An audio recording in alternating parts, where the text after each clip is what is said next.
Mesdames et messieurs, bonjour et bienvenue dans cette nouvelle édition de l'information de la mi-journée sur la télévision du Monde. Ouvrons avec ce fait de société dans la ville de Nkosamba où le corps d'un jeune homme a été découvert en état de putréfaction à l'intérieur de sa chambre. Les témoignages font état de ce que le jeune homme ne présentait aucun signe de maladie avant son décès. Des précisions avec Zobel Apollinaire Mbon et Château Valom N.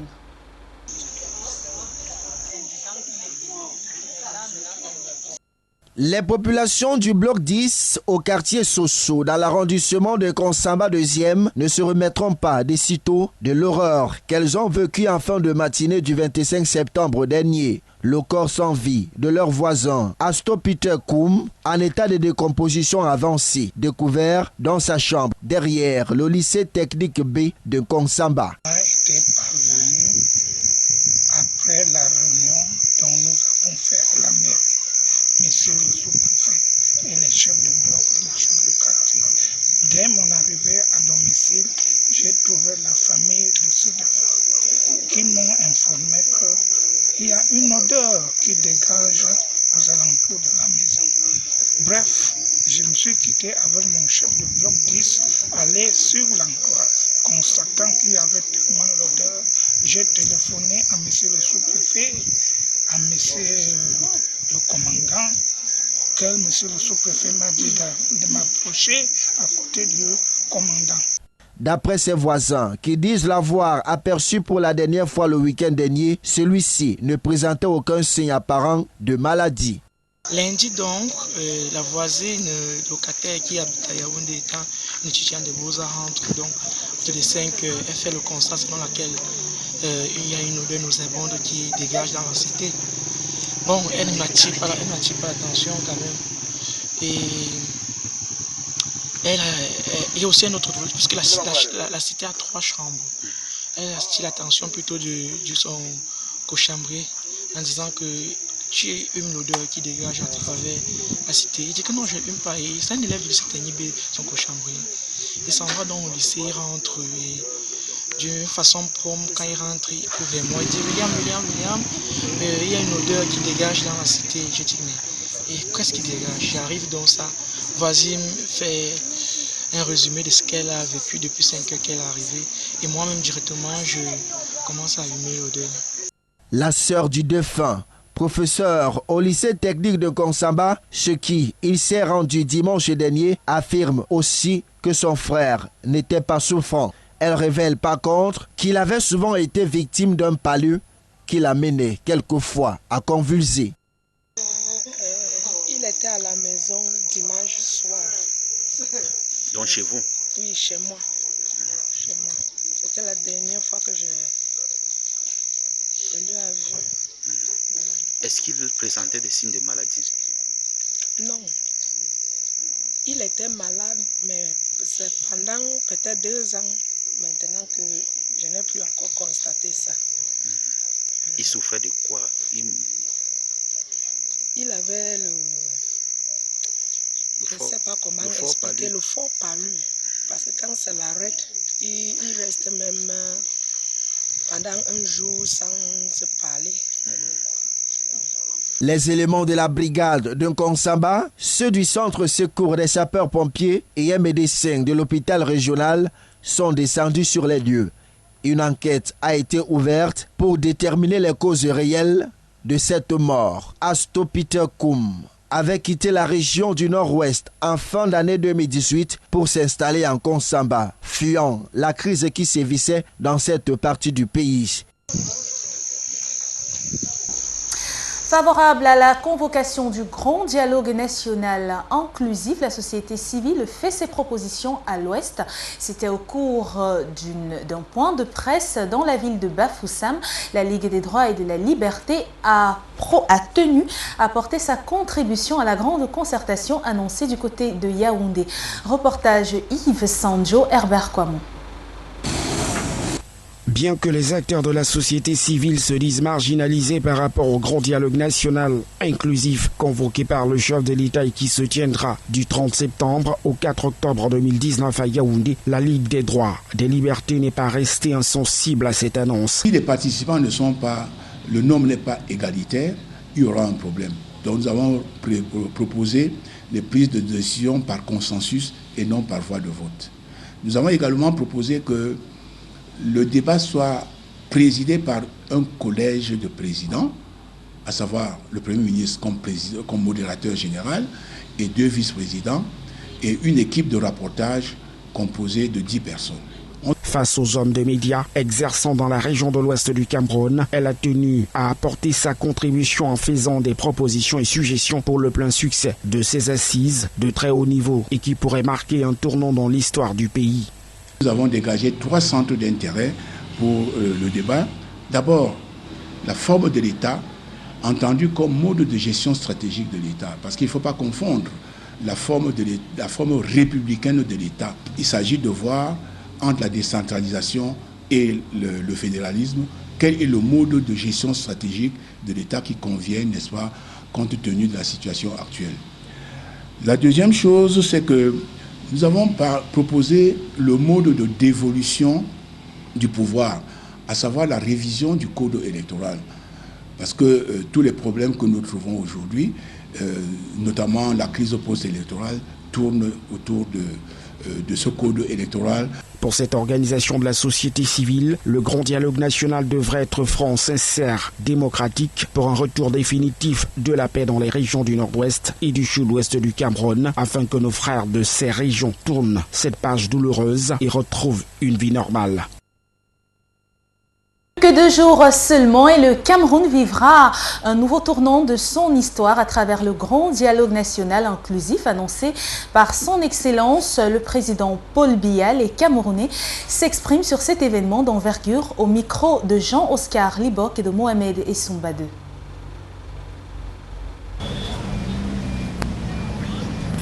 Plus que quelques jours et le Cameroun tout entier a rendez-vous avec son histoire. L'histoire qui doit marquer les bases solides du vivre ensemble. Depuis 3 ans, bat de l'aile dans les régions du nord-ouest et du sud-ouest. Le grand dialogue national convoqué par le président de la République, Paul Biya, a écouté l'appel du peuple, le cri du malaise. Finalement, un soulagement.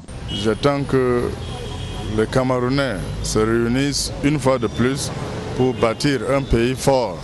Les gens apprécient ça. Les gens apprécient l'initiative du chef de l'État et soutiennent ce dialogue. Et on veut que ce dialogue tienne pour que le problème que le pays traverse, que ça soit résolu. Les ressortissants du nord-ouest et du sud-ouest en tête de pro font appel à la paix. Peace is the only way for we to solve our problem. But the president should invite those who call the dialogue to come and assist. And I want to assure you, the Cameroonians, that we can only bring peace in our country if we come to this table and talk everything that we have in our hearts. Du 30 septembre au 4 octobre, toutes les couches sociales pensent espérer voir un autre visage du Cameroun, une autre mentalité en somme. Donc ce que je veux, c'est qu'on puisse créer les emplois parce qu'on fréquente mais il n'y a pas de travail. Nous sommes tellement nombreux à être diplômés mais pas de travail. C'est ce que vous m'avez parlé de travail et parler aussi de l'ordre d'abord national. Les Camerounais ils attendent beaucoup de ce dialogue, ils attendent beaucoup de changements, beaucoup de remédiation à beaucoup de problèmes. Donc mais ils vont jusqu'à penser même que peut-être la vie va changer, qu'il y aura beaucoup de choses. Donc dans le quartier par exemple, on parle du travail on parle du travail. On parle aussi peut-être de la propreté dans les villes, dans notre ville London. Les gens attendent beaucoup de changements, beaucoup de promesses aussi. Parce qu'il y a des promesses que le président a fait dans le passé qui ne sont pas, il n'a pas réalisé. Donc c'est ça qu'il faut qu'on a, le changement qu'on attend. Vraiment, c'est de considérer tout ce que nos confrères vont vraiment poser sur la table. C'est trop important. Vu ce qui se passe aujourd'hui là, c'est pas évident qu'on puisse progresser dans ce chaos. Mais vraiment que tout aille bon train afin que les affectations puissent s'en suivre parce que nous avons les enfants qui ne vont pas à l'école jusqu'à présent. Il faut peut-être penser à augmenter les fonctionnaires, les salaires des fonctionnaires, d'autant qu'un fonctionnaire supporte beaucoup de familles. C'est au niveau de la classe moyenne qu'il faudra relever. Yaoundé, capitale politique, entend recevoir tous ses filles et fils, parler en toute franchise, d'égal à égal et trouver les solutions aux maux qui minent et détruisent notre société. De cette façon, on pourrait réussir le dialogue et résoudre le problème. plan d'assistance humanitaire d'urgence, le ministre de l'administration territoriale sur le terrain à Douala. Il s'agit pour Paula Tangandi de remettre aux familles de déplacés désormais dans la ville de Douala des kits de survie pour leur permettre d'intégrer leur nouvelle résidence. Au total, 2 familles ont été servies. Reportage Frédéric Moutomé, Étienne Monté. Du sourire, il y en a eu ce vendredi sur les visages de ces déplacés internes du Vouri et du Mongo, réunis dans l'enceinte du gymnase du lycée polyvalent de Bonabéry à Douala 4e. Ces hommes, femmes et enfants venus à la rencontre de Paula Tangandi, ministre de l'administration territoriale, reçoivent pour l'occasion matelas, sacs de couchage, denrées alimentaires de première nécessité et une somme de 10 000 francs CFA chacun dans le cadre du plan d'assistance humanitaire d'urgence prescrit par le chef de l'État, Paul Biya. Ces 1000 familles, donc c'est environ 4 à 5 000 bénéficiaires. Et ce qui est important aujourd'hui, c'est un jour spécial parce que nous le faisons simultanément à Douala, Bonabéry et à Bamenda, Upstation. À Bamenda, aujourd'hui, il y a environ 3 000 bénéficiaires et ils sont 5 000. Alors, c'est un projet très important parce que dans le discours du chef de l'État du 10 septembre, il a parlé de l'assistance humanitaire. Alors, donc, nous accordons cette assistance aux personnes déplacées internes pour leur montrer la sympathie du gouvernement face aux actes criminels dont elles ont été victimes. Fuyant les atrocités dans les zones en crise du nord-ouest et du sud-ouest du Cameroun, ces déplacés internes ont trouvé refuge auprès des membres de famille dans les localités du département du Mongo et principalement à Bonabéry, dans le département du Vouri, région du littoral. Saluant l'action des pouvoirs publics, ces populations, aujourd'hui bénéficiaires, se disent soulagées. Ça nous fait plaisir, nous sommes très contents. Ce que nous voulons, c'est que la guerre là s'arrête. Vous voyez, la population souffre beaucoup. Par exemple, chez moi, ma famille, nous sommes pleins. Si mes parents sont là, nous dormons qu'au sol. Donc vraiment, je suis très contente pour le geste du ministre, de monsieur le ministre, je suis très contente. Ça m'a mis chaud de joie au cœur. Oui, parce que maintenant, nous, on voit qu'ils sont là-bas à Yaoundé, ils pensent à nous aussi. Oui, je suis très content. Très content. Nous pouvons dire seulement que merci pour la peine qu'il a prise pour venir rencontrer les déplacés du sud-ouest et du nord-ouest à Bonabéry, Douala 4e en particulier et une partie du Mongo en général. À quelques jours du début effectif du dialogue national inclusif, ces populations meurtries dans leur chair et dans leurs biens appellent au retour à la paix et à l'unité à travers une chanson.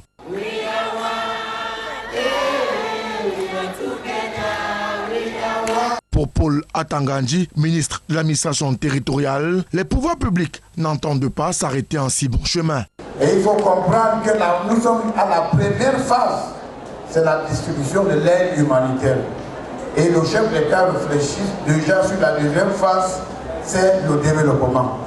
Accorder l'assistance à chacun pour s'auto-gérer. Donc celui qui veut une petite activité, l'État va l'accompagner. Reconforté par ce geste des pouvoirs publics et surtout requinqué d'espoir pour un lendemain meilleur, chacun de ces déplacés internes est reparti bien chargé avec la conviction des lendemains meilleurs à venir au Cameroun et donc un retour massif dans leurs villages respectifs. Et puis, les responsables du ministère des Finances, les agents comptables, les collaborateurs privilégiés entre le MINEFI ainsi que les démembrements de l'État auxquels ils sont affectés se sont réunis à Garoua, région du Nord Cameroun, dans le cadre d'une concertation au sujet des pensions alimentaires. Reportage. Moderniser la gestion des ressources humaines et renforcer les capacités des contrôleurs financiers. C'est à ce titre que les acteurs du ministère des Finances, les agents comptables, les collaborateurs privilégiés entre le ministère des Finances et les démembrements de l'État auprès desquels ils sont nommés se sont réunis dans le cadre d'une concertation à Garoua, dans la région du Nord Cameroun. Le séminaire de Garoua est le tout premier d'une série qui devrait se poursuivre dans le littoral et dans l'ouest du Cameroun. Maintenant, pourquoi les contrôleurs financiers spécialisés, les agents comptables? Il faut savoir que c'est des acteurs majeurs qui ont été envoyés par le ministre des Finances au sein de ces structures pour s'assurer que tout le personnel en détachement, lors de son arrivée en retraite, puisse bénéficier de la totalité de sa pension retraite. Donc les acteurs, comme les contrôleurs financiers, doivent s'assurer que ce reversement est effectif et ils doivent s'assurer que cela se passe mensuellement. C'est pour ça que nous avons tenu à être là aujourd'hui, pour les sensibiliser, mais aussi pour leur donner des outils, des méthodes de calcul qui leur permettraient de faire leur travail avec un peu plus d'efficacité. Durant cette rencontre, plusieurs doléances ont été évoquées, entre autres le droit à la pension des agents publics en détachement et la sécurisation du système de retraite déjà déficitaire. L'État, le président de la République, a donné des instructions qui n'est pas normal qu'un fonctionnaire qui a servi loyalement l'État après un certain nombre d'années, comme nous autres, pendant près d'une trentaine d'années, nous avons servi l'État. Il n'est pas normal que la retraite, au moment que la retraite vienne, que nous ne puissions pas bénéficier le plus aisément possible de notre pension, qui est un droit. Comment vous pouvez vous imaginer que 6 ans après, je ne bénéficie pas de ma pension? Donc, même les institutions chefs de l'État ne sont pas suivies par ses collaborateurs, pas du gouvernement. Un entretien qui fait suite aux constats nombreux de dysfonctionnements observés sur le terrain et du non-respect de la réglementation en vigueur. Néanmoins, pour ces acteurs du ministère des Finances, le respect des procédures de suivi et de contrôle des reversements des cotisations pour pension reste et demeure la voie idoine pour une bonne exécution de la Constitution, des droits à pension et par voie de conséquence, gage de sécurité sociale de cette catégorie de personnel. Ouvrons la page internationale, allons au Nigeria où une maison de l'horreur a été mise à nu par les autorités. Des jeunes hommes, des enfants enchaînés mains et pieds dans une soi-disant école coranique située dans la région du nord du Nigeria. Au total, 300 jeunes ont pu être secourus par la police locale. Reportage. Des jeunes hommes et même des enfants retrouvés les pieds et les mains enchaînés dans une soi-disant école coranique du nord du Nigeria.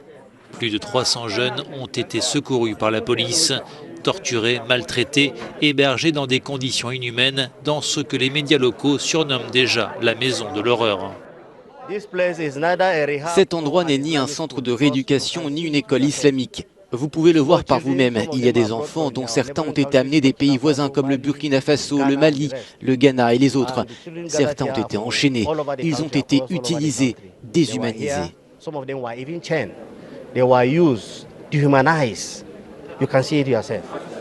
Plusieurs personnes dont le propriétaire de l'établissement ont été arrêtées. La police est intervenue après des plaintes du voisinage qui soupçonnait des maltraitances.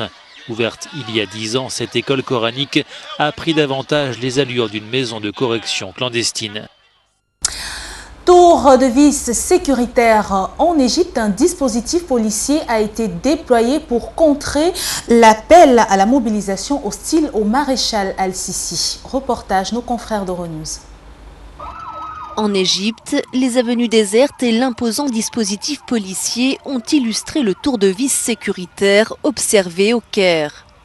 Des contrôles renforcés et des fourgons destinés à barrer l'accès à la place Tahrir, épicentre de la contestation de 2011 qui avait chassé du pouvoir Hosni Moubarak.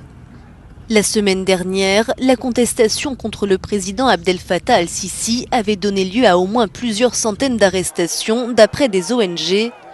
Une manifestation de soutien au président égyptien aurait réuni près d'1 millier de personnes dans la capitale, selon la télévision d'État. Mais ce vendredi, l'objectif était de contenir les rassemblements sporadiques. Un appel à la mobilisation lancé par l'entrepreneur exilé Mohamed Ali, qui avait multiplié les accusations de corruption à l'encontre du pouvoir en place et qui avait appelé à une marche d'ampleur pour réclamer le départ du chef de l'État. Et c'est la fin de cette édition de l'information de la mi-journée sur la télévision du Monde. Merci de nous avoir suivis. Prochain rendez-vous avec l'information quand il sera 20h. Bon après-midi à tous.